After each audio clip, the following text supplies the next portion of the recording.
ولی بونیر پسمانده دی د دې روډونه اوس هم د دوړو ډک او د ماربلو چې کوم فیکټریانې دي د هغې زیاتره ګټه چې دی 80% ګټه ضایع کېږي او 20% چې دی پوره دنیا ته ځي. عام طور چې کوم ترقي یافته ملکونه دي د هغو لږ ځای چې د سیاحت نو د هغو د انکم لویه ذریعه هغوی خو دلته بدقسمتۍ نه حکومت والو د هندو مذهب والو دا ټول آثار قدیمه او نور نوادرات دا پکې پراته دي خو د هغې باوجود د حکومت د عدم توجه د وجې حکومت نه د ټولو ادارو نه مطالبه ده چې دلته یو امن یقیني کړي د دغې اوبو په وجه باندې چې کوم د ماربلو سره مکس کېږي راځي نو هغه ټول میان چې دی مړه شو د دې زموږ هغه اوبه د سکون هم ووتې. باچا صاحب دغه ته ووایي چې د بونیر که مونږ ګورو نو د ټوریزم په حواله باندې د دې خپل یو لوی حیثیت دی او دلته ستاسو لینک چې دی په لږه فاصله کې ستاسو اسلام آباد هم پروت دی نو دغه دارالخلافه ستاسو غږ نه اوري ولې بونیر پسمانده دی د دې روډونه اوس هم د دوړو ډک او د ماربلو چې کوم فیکټریانې دي د هغې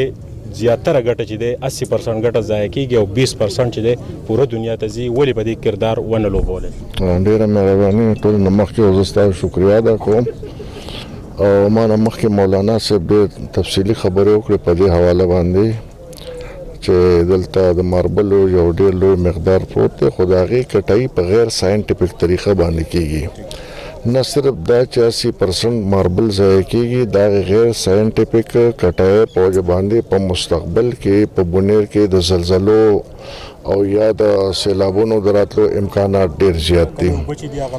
او چې کوم اوبه دلته راځي نو زما په خیال دلته چې به کوم معاشر میان و ډګر په دې پل کې دا د پاکستان په تاریخ کې بل ځای نه خو د دغې اوبو په وجه باندې چې کوم د ماربلو سره مکس کېږي راځي نو هغه ټول میان چې دی مړه شو د دې زموږ هغه اوبه د سکون نه مو وتې د څاروو د خوراک نه مو وتې او د اوبه خور نه مو وتې زموږ کویان هم تقریبا وچ شو نو دا خو دغه دی موږ اول د ټول نه مخکې خو موږ کوشش کوو د یو 100 کالو نه خو چغې وو د امن امان د بحالۍ دپاره حالانکې بونیر په یو داسې جغرافیایي حدودو باندې مشتمل علاقه ده او عام طور چې کوم ترقي یافته ملکونه دي د هغو لږ ځای چې د سیاحت نو د هغو د انکم لویه ذریعه هغوی خو دلته بدقسمتۍ نه دا مونږ سره چې کومه علاقه ده په ډېر لوی مقدار کې مختلف سیاحتي مقامات دي پکې مختلف مزارات دي پکې د بودھ مت والو د هندو مذهب والو دا ټول آثار قدیمه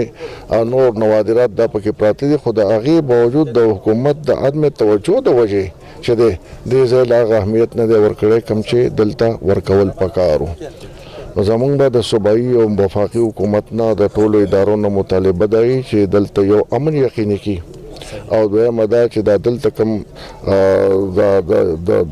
ټوریزم په حواله باندې زموږ دا علاقه ده او د ټوریزم ډېر ښه صحت افزا مقامات دي پکې دې له خصوصي توجه ورکړي چې د بونیر دا خلک د بهر ملک یا د کراچۍ د لاهور د مزدورۍ نه وځي او دلته په خپل علاقه کې آباد شي. مننه پور آباد رنګ جهان مننه.